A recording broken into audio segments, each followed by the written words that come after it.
China-based HNA Group has been selling off assets to make up for the huge debt it's been amassing according to reports.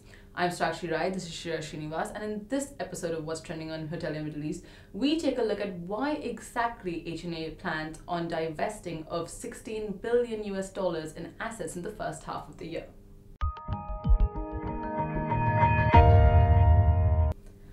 Now, HNA recently sold off about $1.1 billion worth of shares in Hilton Grand Vacations Inc. Now, Shishira, this has made worldwide headlines. Let's take a look at why exactly. Sure, and before we dive in, let's have a little overview. So HNA, it's a Chinese conglomerate. It actually started out in the aviation industry in 2000, but over the recent years, it's gone on a buying spree and has diversified into different industries, including hotels and the Chinese tourism. In 2016, HNA bought 25% stake in Hilton worldwide at $6.5 billion. And this included two spin-off brands, which was Hilton Grand Vacations and Park Hotels and Resorts. And so what they have done is, and before this also, in 2016 April, they also bought Carlton Hotels, which is the former owner of Radisson Hotels, for an undisclosed sum. And this led to a massive debt, reportedly $100 billion, which is also approximately 367 billion dirhams. And the company has begun to purge its asset in its attempt to try to repay the debt. And this month, it sold its shares in Park Hotels and Resorts, and on March 19th, it went ahead and sold its 25% interest in Hilton Grand Vacation. So they have been doing this, and I think this has caught the headlines.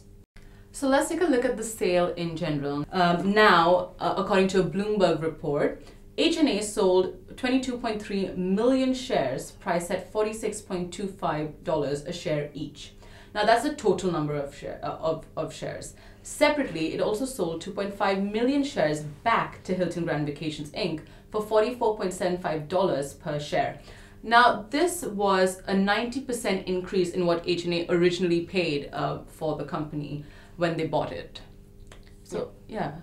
And also, to top that off, CNN reports that more sales could be in the pipeline. And at the end of last year, HNA had $240 billion in assets. And the CNN report suggested that HNA is not alone in scaling back. Other Chinese companies like Angbank Insurance and Dalian Wanda are also scaling back their global expansion plans. So this is why it's been making headlines. Now, HNA still has a piece of Hilton Worldwide Inc. and reports suggest that it's not planning on selling off its stake in that company just yet. Now, for more HNA related news, please head to our website, hoteliermiddleeast.com. That's all for this week. Stay tuned for more next week. I'm Sakshi Rai. This is Shishira Srinivas. Thanks so much for tuning in, and don't forget to hit subscribe on our YouTube channel.